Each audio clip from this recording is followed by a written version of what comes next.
बुद्धा साथियों, voice of Buddhism में आप सबका स्वागत है। तो दोस्तों, आज कुछ जानकारी पाने की कोशिश करते हैं एक ऐसे धरोहर की जिसके बारे में बहुत जगह पर कुछ अलग अलग जानकारी होती है, बहुत जगह पर इंफॉर्मेटिव कुछ अलग अलग तरीके से जानकारी आई है। दोस्तों, मैं जो आज बताने जा रहा हूँ वो कुछ अलग है, यानी कि हम भारत के बौद्ध धर्म के विरासतों के बारे में जानने का प्रयास करते हैं और इसमें एक महत्वपूर्ण बात मैं आपके सामने रखने की कोशिश करता हूँ। ये भारत के सबसे महत्वपूर्ण हिस्से की बात है। हमें सबको पता है, फिलहाल में हमारे पास न्यूज़ आई थी कि जैसे कि हमें पता है झारखंड के चतरा में झुलझुल पहाड़ी के ऊपर एक सीतागढ़ी के आसपास सीतागढ़ी में एक उत्खनन के बाद पाल डायनास्टी में बनाए गए बुद्ध विहार खोजा गया हुआ है। और दोस्तों, इनमें महत्वपूर्ण बात यह है दोस्तों कि इसके बारे में और बहुत सारी जानकारी मिली हुई है। तो हजारीबाग का ये इलाका है। हजारीबाग के इस झुलझुल पहाड़ियों में साथियों, इस झुलझुल पहाड़ी की श्रृंखला में बहुत सारा बुद्धिस्ट इतिहास छुपा हुआ है। एक्चुअली 1998 में यहाँ पे कुछ ऐसे वक्त गुजर चुका है यहाँ पर कि वहाँ के ग्रामीण लोग थे, उन लोगों को उन पहाड़ियों पर बहुत कुछ मूर्तियाँ मिलने लगी और तालाब के पास चांदी के सिक्के भी मिले हैं। और उसके आधार पर फिर यहाँ पर पुरातत्व विभाग के लोगों ने, हालांकि पुरातत्व विभाग के लोगों ने यहाँ पे उत्खनन करने का सोचा कि उस जगह का सर्वे कर लिया। दोस्तों, अभी इसके बारे में अभी सर्वे के बाद पता चला है। क्या पता चला है, इसकी जानकारी पाने के लिए साथियों मेरे साथ लास्ट तक ज़रूर बने रहिए। मैं आपको कुछ और जानकारी भी देने की कोशिश करने वाला हूँ। तो साथियों, सबसे पहले पता चला कि ये बौद्धकालीन इतिहास छुपा हुआ है। 2019-20 में इसकी खुदाई हुई, तो खुदाई में कुछ और भी राज बाहर आने लगे। जैसे कि पाल डायनास्टी के समय में यहाँ पर बौद्ध धर्म का वज्रयान पंथ की यहाँ के पूजा स्थल था। और यहाँ पर दोस्तों बौद्ध धर्म में तारा देवी का बहुत ही वज्रयान में बहुत ही बड़ा महत्व होता है। तो तारा देवी की मूर्तियाँ मिली है। ये जो पहाड़ियाँ है करीबन श्रृंखला, ये पहाड़ी की श्रृंखला का करीबन 8 किलोमीटर लंबी है। यानी कि यहाँ पर जंगली जानवर भी बहुत होते ही है।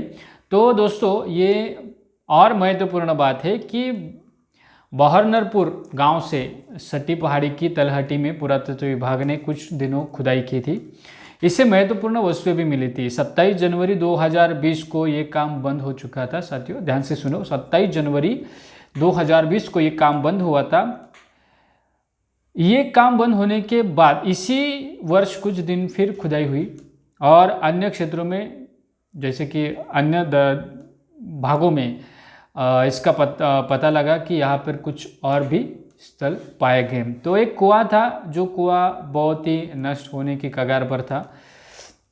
तो दोस्तों, उस पर भी खोज की गई। उसके बाद सीतागढ़ के जो बहरनरपुर के लेकर अमनारी का जो पंचायत के सेखा गांव है, वहाँ तक बौद्ध धर्म के बहुत सारे अवशेष पाए गए, यानी बिखरे हुए अवशेष पाए गए हैं। लगभग 5 किलोमीटर की परिधि में बौद्ध धर्म से जुड़े बड़े बड़े राज भी इससे मिले हैं। साथियों, ये बहुत ही बड़ा इतिहास है। उसके बाद दोस्तों, बहरनरपुर में कुएं और बावड़ी भी पाई गई है। ये तो पूरे इलाके में पुरातात्विक अवशेष बिखरे पड़े हुए हैं, लेकिन बहरनरपुर में अधिक मात्रा में अवशेष ईंट और बौद्ध स्तूप होने का प्रमाण है। अकेले बहरनपुर में ही 3 ऐसे टीले हैं जहाँ पर बौद्ध स्तूप होने की ज़्यादा अनुमान किया जाता है। तो इतना ही नहीं, बहरनपुर से लगभग 500 मीटर परिधि में पाल के बने कुछ कुएं और बावड़ियाँ हैं। 2 कुएं आज भी विद्यमान है, यानी कि आज भी वो देखने के लिए मिलते हैं। साथियों, उसके साथ पत्थर से बनाए गए और एक ही पत्थर के समान ऐसे कुछ आकार भी वहाँ पर पाए गए। उसके बाद दोस्तों, वहाँ पे जो खुदाई हुई थी, उस तालाब में खुदाई हुई थी, जो अवशेष प्राप्त हुए थे, तो वहाँ पर कुछ ग्रामीणों ने मूर्तियाँ बरामद की थी। तो उस गांव में जो गांव के मुखिया है गुरहित महेश टिग्गा ने बताया कि इस गांव के हर एक घर में पुरातात्विक अवशेष जुड़े हुए या पुरातात्विक अवशेष उनके पास है। तो हजारीबाग के इस बहरनरपुर में खुदाई स्थल से भगवान बुद्ध की अधिकतर बहुत सारी मूर्तियां भूमि स्पर्श मुद्रा में प्राप्त हुई है। और साथियों, भगवान बुद्ध की प्रतिमा के बगल में छोटे छोटे कई और बुद्ध प्रतिमाएं भी है। यहाँ पे उसके निर्माण मुद्रा है, ध्यान महानिर्वाण मुद्रा है, उसके साथ ध्यान मुद्रा है, धम्मचक्र प्रवर्तन मुद्रा है। ऐसे सभी प्रतिमाएं यहाँ पर प्राप्त हो चुकी है। साथियों, ये बहुत ही महत्वपूर्ण काम है। उसके बाद वरद मुद्रा में तारा देवी की प्रतिमा यहाँ पर प्राप्त हो चुकी है। ये तारा देवी की प्रतिमा, ये जो इटखोरी का माँ भद्रकाली का जो मंदिर है, इससे उस मंदिर की मूर्ति माँ भद्रकाली की मूर्ति से मिलती जुलती मूर्ति है। उसके बारे में आज हम बात करेंगे। साथियों, ये बताने का जरिया ये है कि किस तरीके से बुद्धिस्ट स्थलों को दूसरे ढंग से देखा जाता है, दूसरी ओर फैलाया जाता है, उसके बारे में भी हम जानकारी लेने का प्रयास करेंगे। तो इस प्रतिमा के बारे में वहाँ के जो पुरातत्व विभाग के डॉक्टर वीरेंद्र कुमार ने बताया कि ये मूर्ति लगभग 1100 साल पुरानी, आज से 1100 साल पुरानी, यानी कि उस समय पाल राजाओं का राज्य था। इसके बारे में हमें झारखंड में तो पूरी तरीके से जानकारी पाई जाती है। तो इसके बारे में हम और भी इंफॉर्मेशंस लेने की कोशिश करेंगे। साथियों, ये जो इस जगह पर जो खुदाई हुई थी, तो ऐसी सूचना मिली थी कि खुदाई स्थल में भगवान बुद्ध की बहुत ही मूर्तियां मिली है। तो वहाँ देखने के लिए बहुत से लोग जुड़े हैं। वहाँ के रांची यूनिवर्सिटीज़ के जो 35 छात्र जो थे, वो वहाँ पर उस संशोधन करने वाले छात्र थे खुदाई स्थल पे। और इतिहास विभाग के जो प्रोफेसर थे, वो भी वहाँ मतलब प्रोफेसर और गाइड भी थे। वहाँ पे छात्र जो थे, उन्होंने इसके बारे में इस खुदाई का स्थल देखा हुआ है और ये सारी जानकारी हासिल की है। अभी बहरनरपुर पुरातत्व संरक्षण समिति की वहाँ पर बैठक हो चुकी है खुदाई स्थल पर। उन्होंने बैठक में ऐतिहासिक स्थलों को जतन करने की या संरक्षित करने की विचार विमर्श किया है। तो साथियों, ये लगभग अभी देखा जाएगा तो आज वहाँ पर जो 5 बौद्ध स्तूप की मूर्ति मिली है, जैसे कि आसपास के ग्रामीणों में देखा जाएगा तो बहुत सारे, और जो वहाँ के जो पंचायत के मुखिया है महेश टिग्गा, तो इन्होंने बताया कि कलाकृतियाँ हमें देश विदेश में सभी लोगों को इस आकृतियों से देखने के लिए आ रहे, तो पता चलता है कि ये क्षेत्र निश्चित रूप में दार्शनिक क्षेत्र बनने वाला है। साथियों, जहाँ पर अभी बौद्ध धर्म की विरासत पाई जाती है, वो दार्शनिक क्षेत्र जरूर बनता है, वहाँ पे बहुत सारे लोग आते हैं। अभी महत्वपूर्ण बात के ऊपर आते हैं कि जो इस खुदाई में पाई गई माँ तारा देवी की मूर्ति है, तो इसे तारा देवी वज्रयान पंथ में या महायान पंथ में बौद्ध धर्म के एक देवता मानी जाती है। इसे प्रज्ञा पारमिता भी कहा जाता है। ये प्रज्ञा पारमिता साथियों क्या होती है, तो भगवान बुद्ध की इस प्रज्ञा को ये लोग प्रज्ञा पारमिता कहा जाता है। तो इसे बाद में वज्रयान पंथ में तारा देवी के नाम से भी कहने लगे। तो साथियों, ये इतिहास था। और थोड़ा सा और हम देखेंगे तो ये माँ भद्रकाली का मंदिर देखने जाएंगे तो वित्रमोहने और बक्सा नदी के संगम पर अवस्थित इटखोरी का ये माँ भद्रकाली मंदिर है। इसे 3 धर्मों का संगम स्थल बताया जाता है। रांची रेलवे स्टेशन से करीबन 150 किलोमीटर दूरी पर इटखोरी में ये बौद्ध धर्म और जैन धर्म का महत्वपूर्ण स्थल माना जाता है। प्रागैतिहासिक काल से ये पवित्र भूमि रह चुके, यानी कि इसे माना जाता है। अभी सनातन धर्मियों से ये माँ भद्रकाली का मंदिर सहस्त्र शिवलिंग का पीठ माना जाता है। वही बौद्ध धर्म के लिए भगवान बुद्ध की तपोभूमि के रूप में आराधना और उपासना भी की जाती है। अभी यहाँ पे ऐसा माना जाता है साथियों, ये है कि भगवान बुद्ध शांति की खोज में निकले सिद्धार्थ ने यहाँ तपस्या की है।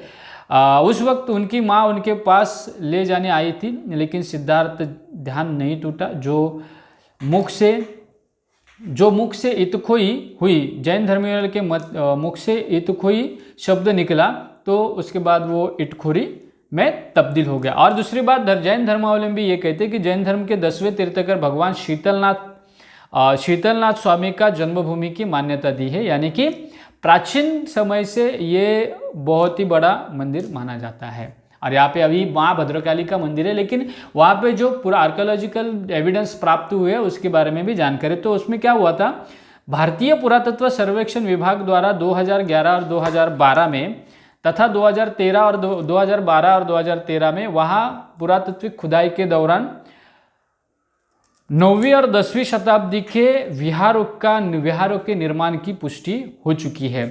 इससे प्रमाण यह है कि जो वहाँ का जो म्यूजियम है वहाँ पर पुरावशेष सहज रूप से देख सकते हैं आप। प्राचीन पुरातन विहार के भग्नावशेष वहाँ पर और काले सारे पत्थरों पे पाए जाते हैं। अभी माँ भद्रकाली जिसको माने जाते हैं, दोस्त उसकी पूजा करते हैं साथियों, तो उसके बारे में थोड़ा सा जानने का प्रयास करते हैं।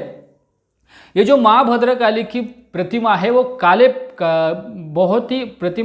काले पत्थर से तराश कर बनाई हुई प्रतिमा है। और ये प्रतिमा 5 फुट करीबन 5 फुट ऊंची है और प्रतिमा चतुर्भुज है। प्रतिमा के चरणों पे धम्म लिपि में शिलालेख अंकित है साथियों। और पता है आपको इस शिलालेख में क्या लिखा है? ये शिलालेख 9वीं शताब्दी का है। और साथियों ये राजा महेंद्रपाल द्वितीय ने इसका निर्माण किया था। तो साथियों राजा महेंद्रपाल है, इसके बारे में भी जानने का प्रयास करेंगे। तो ये राजा महेंद्रपाल बौद्ध धर्म का बहुत ही बड़ा श्रद्धावान उपासक था। तो उन्होंने और पाल डायनास्टी में बहुत सारे पाल राजाओं ने बौद्ध धर्मों को राजाश्रय भी दिया हुआ देखने के लिए मिलता है। और यहाँ पर और एक बात बहुत ही महत्वपूर्ण है, ये कहा जाता है कि वहाँ पर सहस्त्र शिवलिंग काफ़ी अनुष्ठित, लेकिन वो शिवलिंग है नहीं। वहाँ पर 108 वह बड़े शिवलिंग, ये बड़े स्तूपों पर 108 छोटे छोटे स्तूप उत्कीर्ण किए हैं, लेकिन लोग उसे क्या कहते हैं? ये शिवलिंग है साथियों। ये शिवलिंग नहीं है, इसे स्तूप कहा जाता है। और इस स्तूपों के छोटे छोटे स्तूप, लेकिन उसके बाजू में, इस मंदिर के बाजू में ही और एक, जैसे उसे शिवलिंग कहते हैं तो उसके बाजू में एक बौद्ध स्तूप भी है। इसे लोग मनोती स्तूप कहा जाते हैं। और इस पे भगवान बुद्ध की 104 छोटी छोटी बड़ी और 4 बड़ी प्रतिमाएं, यानी कि 108, ये ऐतिहासिक प्रूफ है कि यहाँ पर 108 जो शिवलिंग बताए जाते हैं वही बुद्ध स्तूप के ऊपर 104 छोटी बुद्ध प्रतिमाएं और 4 बड़ी प्रतिमाएं, यानी कि 108 बुद्ध की प्रतिमाएं अंकित है। और साथियों ये स्तूप भी 9वीं शताब्दी का ही बताया जाता है। और वो शिवलिंग जिसे कहा जाता है साथियों, वो भी इसी समय का ही है। तो राजा महेंद्रपाल ने यहाँ पे बुद्ध विहार को बहुत बड़ा योगदान दिया था।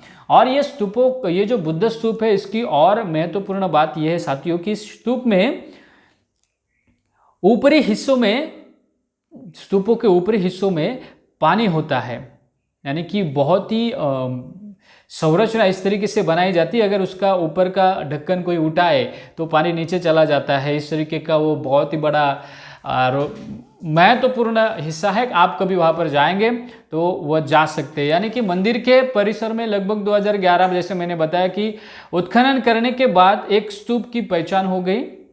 वहाँ पे जो रांची अंचल के जो तत्कालीन अधीक्षक थे उस समय के, वो एनजी निको से इन्होंने स्तूप की खोज का दावा किया था कि यह स्तूप बौद्ध भिक्षुओं का स्तूप है। उसके बाद पुरातत्व विभाग ने इसको रिकॉर्ड किया था, रिकॉर्ड में दर्ज किया था। अभी टकोरी प्रखंड में अवस्थित जो माँ भद्रकाली का परिसर है और राजधानी रांची से लगभग 150 किलोमीटर है। जिला मुख्यालय चतरा से 35 किलोमीटर है साथियों। उसके बाद प्रमंडलीय मुख्यालय से हजारीबाग से 50 किलोमीटर की दूरी पर है। मंदिर से निकटतम का जो रेलवे स्टेशन है साथियों, अगर यहाँ पर जाना चाहते हो तो यहाँ का नज़दीकी रेलवे स्टेशन है, उसका साथियों नाम है कोडरमा। ये लगभग 56 किलोमीटर के आधार पर है। और यहाँ से नज़दीक हवाई अड्डा जिसे कहा जाता है कि हम ये कह सकते हैं कि उस हवाई अड्डा जो है वो नज़दीक कौन सा है, तो बोध गया का है साथियों, लगभग 90 किलोमीटर के आसपास। यानी कि बुद्ध गया से 90 किलोमीटर के आसपास ये रांची, ये झारखंड का माँ भद्रकाली मंदिर है। और इसी में थोड़ा आगे आ रहा हजारीबाग में, जैसे कि हमने अभी पाया बुद्ध स्थल पाया झुलझुल पहाड़ियों पर। यहाँ पर जो बहुत बड़े पैमाने पर बुद्ध स्तूप है वो भी पाल डायनास्टी के हैं। यहाँ पर बहुत और भी कुछ श्रृंखलाएं पाई जाती है साथियों। तो इसकी जानकारी पाने के लिए साथियों बहुत ही बड़ा महत्वपूर्ण का काम करना पड़ेगा कि इसके लिए आवाज़ उठाना ज़रूरी है, इसको संवर्धित करने के लिए आवाज़ उठाना ज़रूरी है। और माँ भद्रकाली किस तरीके से बुद्ध देवता है, यानी कि भगवान बुद्ध की प्रज्ञा पारमिता है, जिसकी आज भारत में लोग पूजा करते हैं। तो ये मैं आपके सामने रखना चाहता हूँ ताकि लोगों को ये पता चले कि आप जिसकी पूजा कर रहे हैं वो भगवान बुद्ध की प्रज्ञा पारमिता है। साथियों, प्रज्ञा पारमिता ये बहुत ही महत्वपूर्ण होती है अपने जीवन में। तो क्यों ना हम उसी प्रज्ञा पारमिता को अपने जीवन में उतारे और भगवान बुद्ध की दी हुई शिक्षा के ऊपर हम आगे चले और आगे बढ़कर इस भगवान बुद्ध के इस दुख मुक्ति के मार्ग पर चलकर हम अपना दुख मुक्त हो जाए और निर्वाण के मार्ग पर चले, हम सबका कल्याण हो जाए और सबका मंगल हो जाए। यही एक भावना व्यक्त करते हुए साथियों ये मैं वीडियो भी यहाँ पर समाप्त कर रहा हूँ। साथियों, माँ भद्रकाली ही भगवान बुद्ध की प्रज्ञा पारमिता है, यही आज का महत्वपूर्ण सब्जेक्ट था और साथियों ये मैंने आपके सामने रखा है। तो ये जानकारी आपको कैसी लगी इसके बारे में जानकारी ज़रूर दे दीजिए। ये वीडियो आपको पसंद आया है तो दोस्तों इसको शेयर करना ना भूलिए, ज़्यादा से ज़्यादा लोगों तक शेयर करने के लिए ना भूलना और लाइक ज़रूर कर लीजिए। कमेंट अपना अभिप्राय देना है तो कमेंट बॉक्स में लिख सकते हैं। उसके साथ साथ दोस्तों बौद्ध धर्म की बहुत बड़ी जानकारी और बहुत सारी इंफॉर्मेशंस पाने के लिए आप हमारे साथ हमेशा जुड़कर रहिए। वॉइस ऑफ बुद्धिज्म के माध्यम से आवाज़ बौद्धों की है तो आवाज़ बुलंद करनी चाहिए। इस आवाज़ बुलंद करने के लिए साथियों हमारा सहयोग दीजिए। ऐतिहासिक स्थलों का संवर्धन करने के लिए महाराष्ट्र में प्राचीन बौद्ध लेनी संवर्धन और संशोधन ABCPR लेनी संवर्धकों की टीम काम करे। तो साथियों इनसे जुड़ने के लिए हमारे वेबसाइट पर भी आप ज्वाइन हो सकते हैं www.abcprindia.com। इस वेबसाइट पर जाकर आप ज्वाइन का फॉर्म भरकर पूरे भारतवर्ष में बौद्ध धर्म की विरासत बचाने के लिए आप हमारे साथ जुड़ जाइए। जहाँ जहाँ पर ऐसे अवशेष प्राप्त होते हैं वहाँ पर हमें आगे आकर ये बचाने की कोशिश करनी चाहिए ताकि हमारी पीढ़ी को ये इतिहास पता चल सके। तो मिलते हैं ऐसे ही नए नए वीडियो में, नई नई जानकारी। महाराष्ट्र में हम नए नए लेनियों का संशोधन हो, शिलालेखों का संशोधन हो, संवर्धन के कामों का अपडेट हो, ये सारी जानकारी आपको एक ही जगह पर यानी कि वॉइस ऑफ बुद्धिज्म में मिलती रहेगी। तो वॉइस ऑफ बुद्धिज्म को सब्सक्राइब करना ना भूलिए दोस्तों और ज़्यादा से ज़्यादा लोगों तक शेयर कर लीजिए। तो मिलते हैं दोस्तों ऐसे ही नए वीडियो में नई जानकारी लेके नए वीडियो और नई जानकारी। साथियों ये हमारा आगे का कंटिन्यू प्रोग्राम्स ही है और अगर आपको अभिप्राय देना है, आपको कुछ टॉपिक पे ये वीडियो चाहिए तो आप अपने कमेंट बॉक्स में ज़रूर बता दीजिए। और दोस्तों साथ साथ हमें सहयोग करने के लिए ज्वाइन का बटन दबा दीजिए और अपना आर्थिक सहकार्य हमारे इस टीम को ज़रूर दे दीजिए, क्योंकि इसके माध्यम से हम जो काम कर रहे हैं वो और तेज़ी से हो सके और ज़्यादा से ज़्यादा लोगों तक ये मिल जाए। तो मिलते हैं दोस्तों, जय भीम, नमो बुद्धाय।